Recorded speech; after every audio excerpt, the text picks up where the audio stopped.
Hello guys. So today I was scrolling on Twitter, doing as I usually do after there's a big announcement like the Nintendo Switch 2.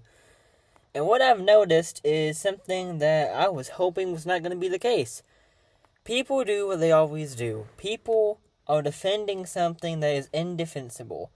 So the Nintendo Switch 2, if you have been living under a rock, it came out and it's $450 for the base one, $500 for the one that includes Mario Kart World.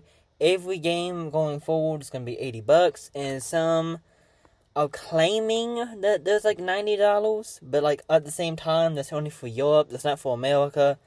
It's a whole thing. So I made a video about it, and I've been reading some of the comments as I do for all my videos, and I did notice that people were like, like in the first half you got me, and then I rewatched it, and I can completely see where you're coming from.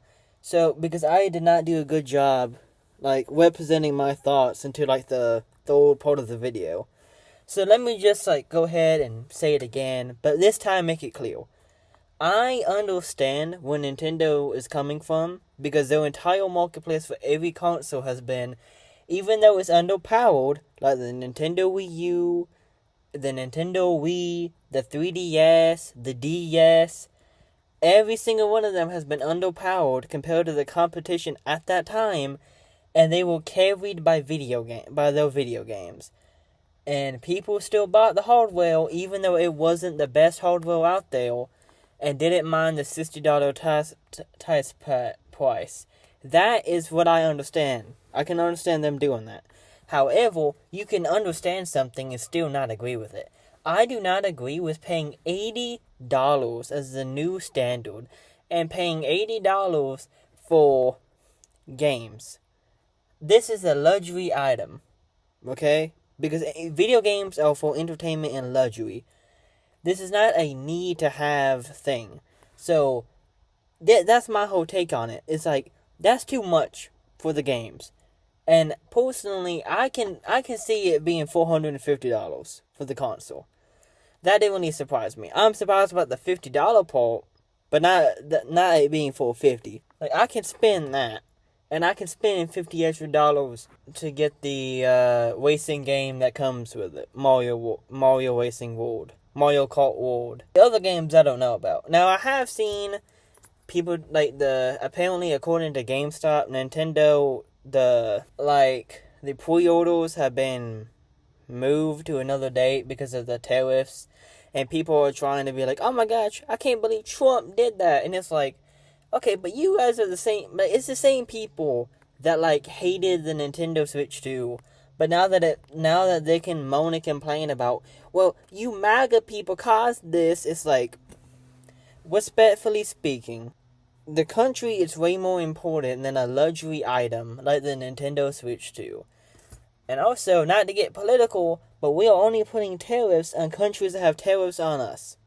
Calm down. Especially when, in the example I'm using, somebody called him out on a lot worse stuff. So, I'm just saying, man. But I have seen some people trying to defend this action of the Nintendo Switch 2 and trying to be like, oh my gosh, bro, it's not even that big of a deal, it's not that much money.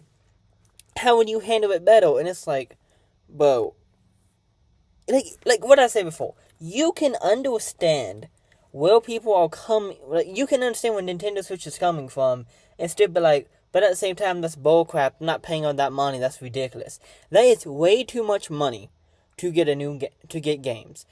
And especially when you have to pay $10 to get upgraded, so you can play it with a bit more stuff, and a bit an upgrade, and it's ridiculous because you have to pay for online and a chat system that Xbox and PlayStation has for free.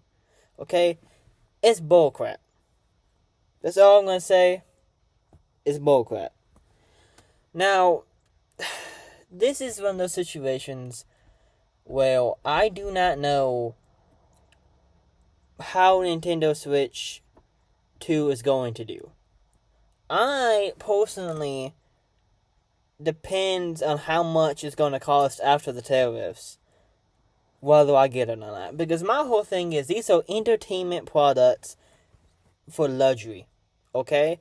let's call a spade a spade. You, as an individual, should look at it like this. If it's too much money that you don't want to spend on it, or it's too much money that you're not comfortable spending on a luxury product, don't get it. Wait for it to go on sale. If you want to get it, and it's like, and the price is to a point where you're like, I can swing that for what it is, and I can afford. And like the whole affording thing of, well, if you can't afford it, just say so.